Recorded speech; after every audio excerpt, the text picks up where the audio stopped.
Uh, um, because we're touching on some areas here that I feel I can help you, or at least give you some ideas to consider. How long have Absolutely. you been in business? Um, Full swing. This is my first year.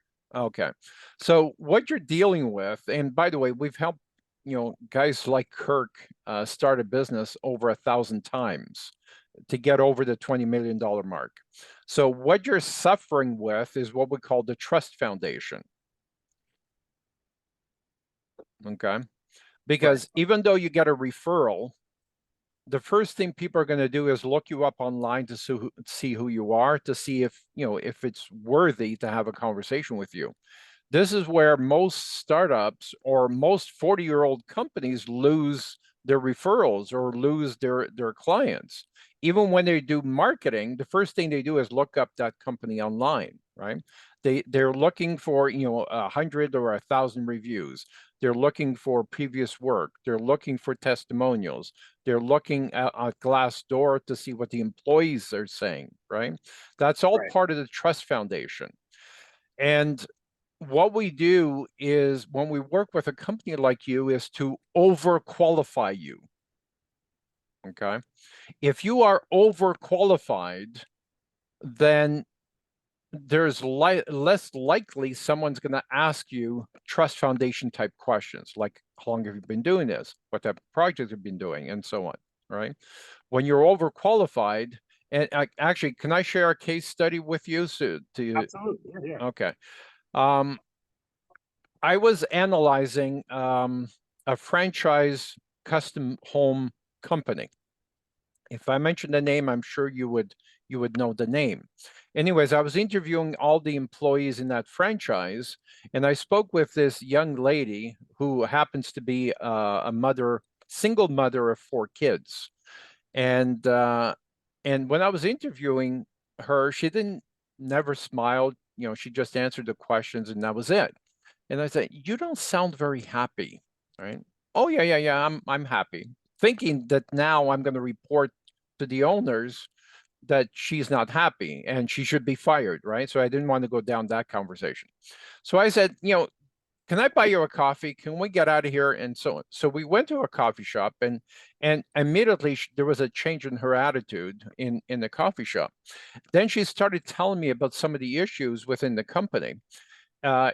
She had 4 young kids, and kids get sick, and she needed time off, and every once in a while she has to pick up kids at schools and at school, and she was getting a lot of flack from the owner of the franchise. Like, you're supposed to be here 9 to 5.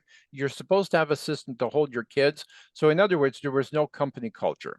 Okay. So she was not happy. She was only there for 8 months, and she was ready to leave. And I said, "Well, why don't you just start your own business?"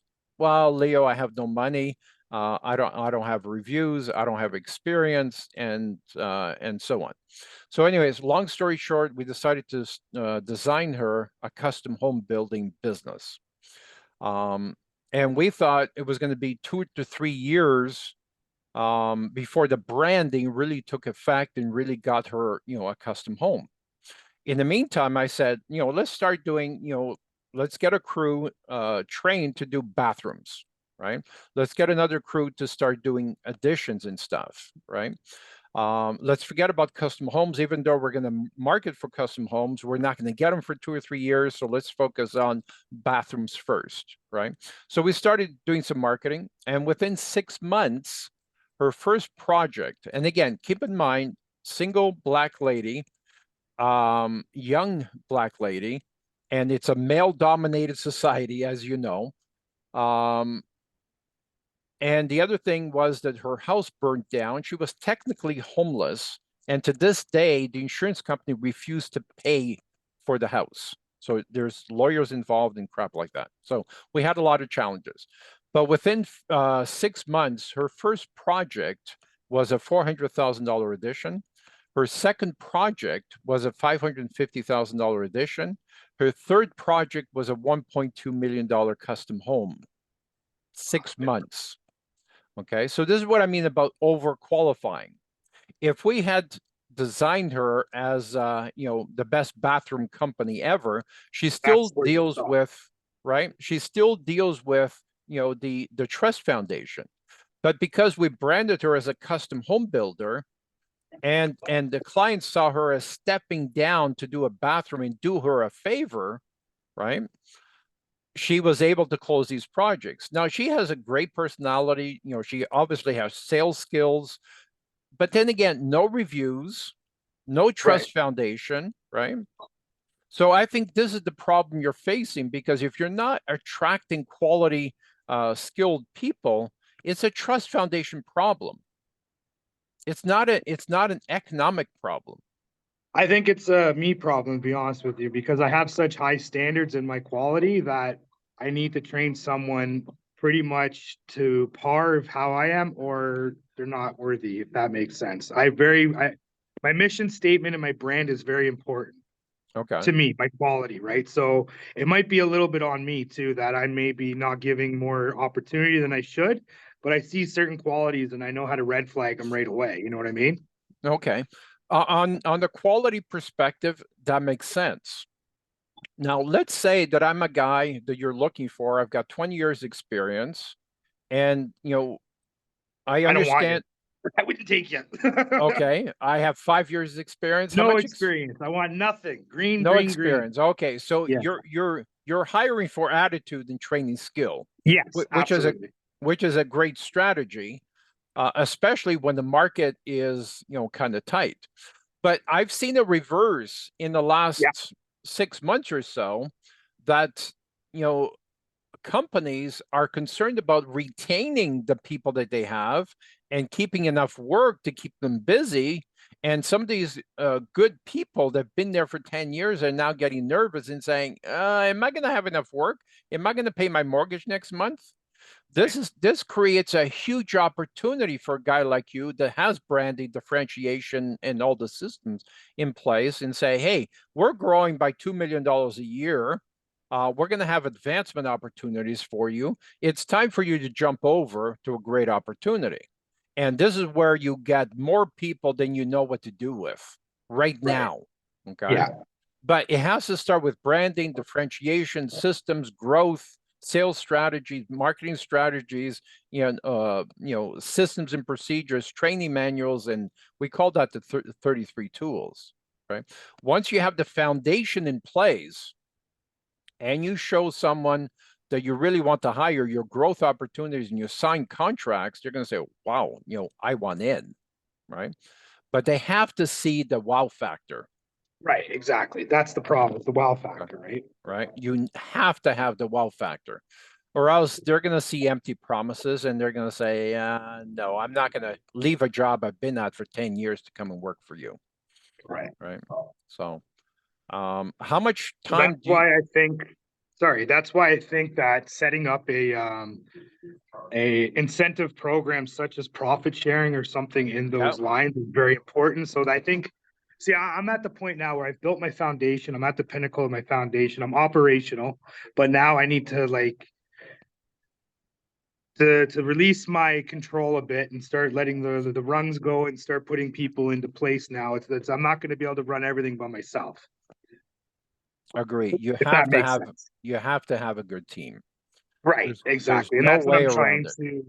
I'm trying to sift through, and I don't care how long it takes because unlike a lot of owners, I can operate the company as well as work in it if I need be. So I'm good no matter what until I get to where I need to be, if that makes sense. Okay. Um, how much work do you have in front of you now? Right now I'm wrapping up a project. I just I have another project coming up, but it's been delayed as an engineering issue. Right. And then now I'm just looking because I didn't want to take on too much at once and Yeah.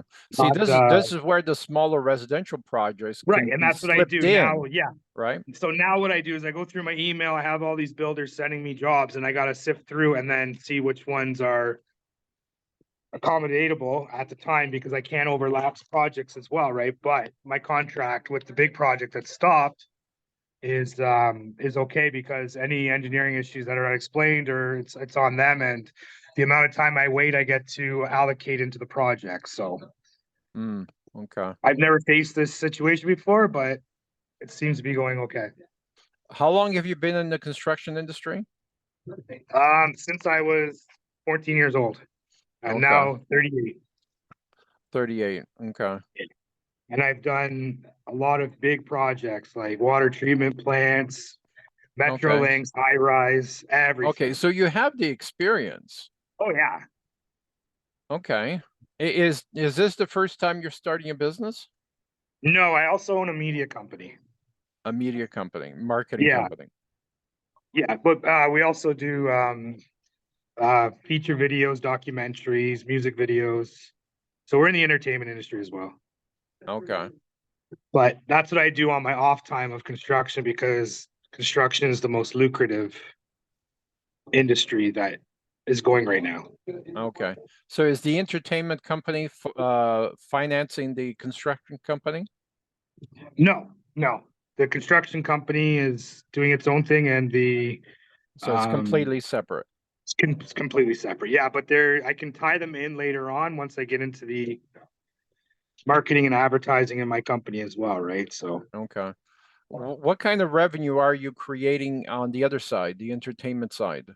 the entertainment side right now, we're very fresh. I just teamed up with another videographer as well. So we just started pretty much this year. We've done a lot of stuff for not for profit, so it's been a lot of volunteer work, right? But now we've also done stuff in Barrie, Ontario. We've become proclamated, I think it's called, the city proclamation or whatever. So we've made some good moves and rubbed shoulders with the right people, right? But we're I try to do my entertainment side a little different. You know what I mean? Okay. What I find is that entrepreneurs, and you sound like a typical entrepreneur that chases a lot of shiny things, that can be dangerous. Until you have a business that's doing 5 million or 20 million on autopilot, I think it's very dangerous to chase a second thing because as soon as you start focusing something on something else, the Yeah. focus goes away from something else, right? Right. So I generally suggest, do one thing, do it really well, get to over the $5 million mark before you even think about doing anything else.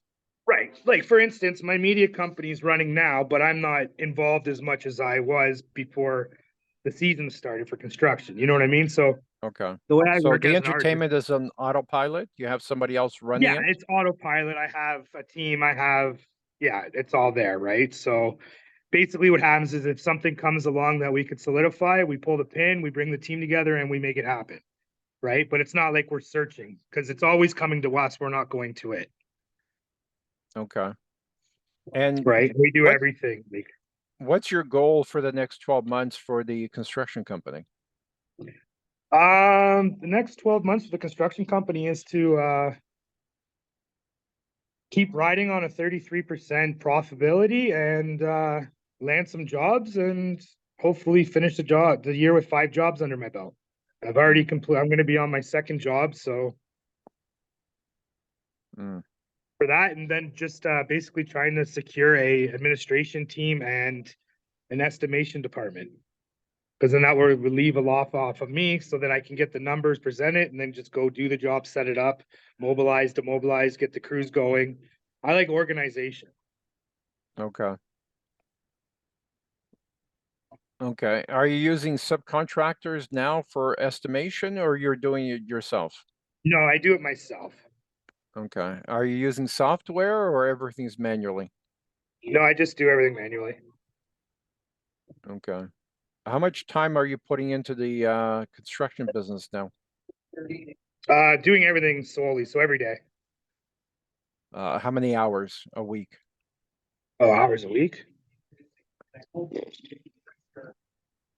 Probably about 40 or no, it's got to be like 60 hours a week because I'm working and then I'm usually doing all the other stuff afterwards, right? Yeah.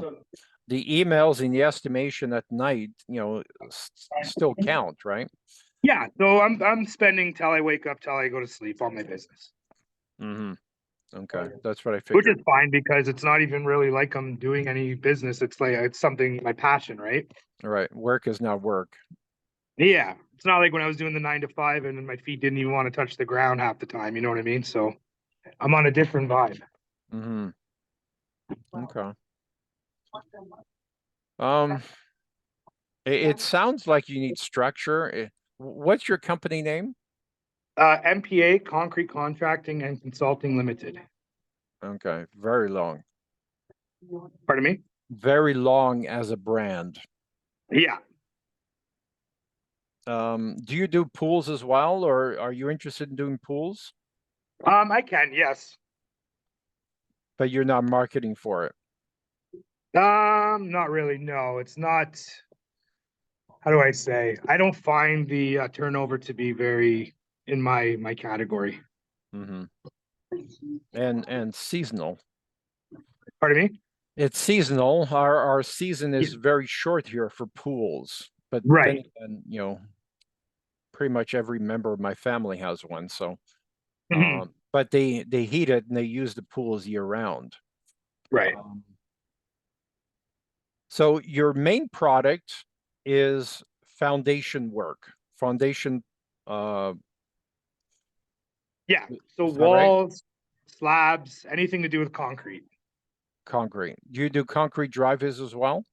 I can do, yeah, we do driveways, we do curbs, catch basins, we can do everything. Pattern concrete as well, or no? Yeah. Stamped concrete, we can do exposed aggregate, color, you name it. Okay. And what's the most profitable product? Is it foundations or is it concrete work or pads? Foundations on new builds are usually the most profitable. Okay. That and slab work is pretty profitable as well. Okay. Slab working in terms of inside industrial buildings. Basements or industrial buildings, yeah, walls, anything, any structure, like anything to do with concrete, pretty much. Walls, piers, Yeah, there is a lot of money to be made in concrete. absolutely. The profit margins are pretty good. Yeah, because everyone is scared of concrete. Right. Yeah. So if you specialize, Well, uh, it's a hard work too, and a lot of people don't know the tricks of the trade, so it's very hard when you don't know the tricks, right? yeah. So do you have a lot of equipment or do you rent equipment when you need it? No, I rent because the way I'm going to structure my business is eventually I'm going to open up a rental shop, and then I'll have my rental shop to supply my company, vice versa. Got it. Okay. Um, the last time we talked about sitting down for lunch. I'm gonna put that back on the table. I think we should sit down for lunch. Okay. Um, because I think there's ways we can help you, even if it's just, free advice or whatever it is. Because I think you're doing things. Content waters are very fast efficient. Okay. Let's just put the one winter tire on for now and tell them. Just the one, and then should be okay, right? No, we are not allowed to put winter with summers. Okay, how much is the tire? Okay, perfect. Sorry, Leo. No problem. Okay, no, take the one and put on the front, put the two on the back on the front, and then change the one for the back. We can't change one. Okay. Why not? Numerous all one time, because it's different tricks.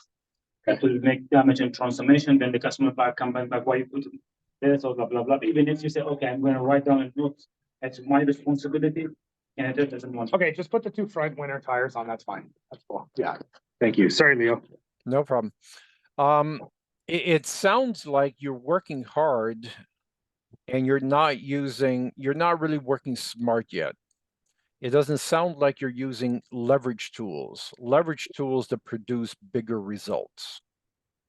Right. No, and I agree. And I'm on a learning lesson right now. Everything is on a trial and error lesson. So Yeah, I totally agree. You're right. It could yeah, be that. You know what I mean? I feel like I'm at a plateau.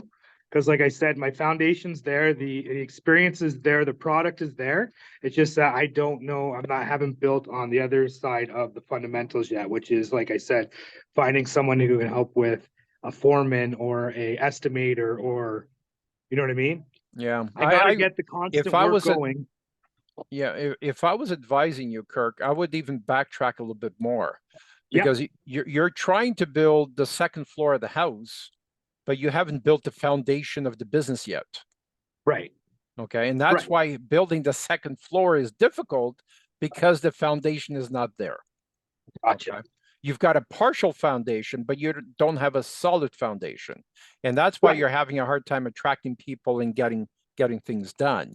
So when you build a proper foundation, building the first and second floor is going to be a lot easier than the work you're doing for yourself. Let me just share a quick statistic with you, then I'll let you go. Um, According to Google, it takes a general contractor 20 to 40 years to get to $20 million. 20 to 40 years. That same contractor with the 33 tools that we just talked about briefly can get to 20 million from zero in 3 to 7 years. Oh, Okay. absolutely. Okay. With the right tools. Okay. Yeah. I mean, you wouldn't dare, if you were going to build your wife, I don't know if you're married or not, but you wouldn't dare build your wife, her dream custom home without a blueprint, would you? No. But yet, most people build businesses without a business blueprint. How does Right. that make sense? Right? It doesn't. Right. And that's what I'm talking about, the foundation. You Yeah. need that Because like business for blueprint. me, how I've structured everything is I've worked for many, many big, reputable, huge, incredible companies. And I always would go in and I would learn how they run, they operate, their mission statement. I would reverse engineer everything. And then I would see where they would prevail and I would see where they would fail. And then I would move along. And then I would work for somebody else and they would do the same thing. And then I would see, okay, well, this is they're more production, but their office is sloppy. So I know not to do this, or you know what I mean? So I've learned, but I need to implement for myself now. Yeah. Remind me, you're remind me of another case study of the guy who was running a department for a major construction company. Again, if I mentioned the name, you would know the construction company. He had 1,500 employees under him. And he decides, why am I making these people rich? I'm gonna, start my own company.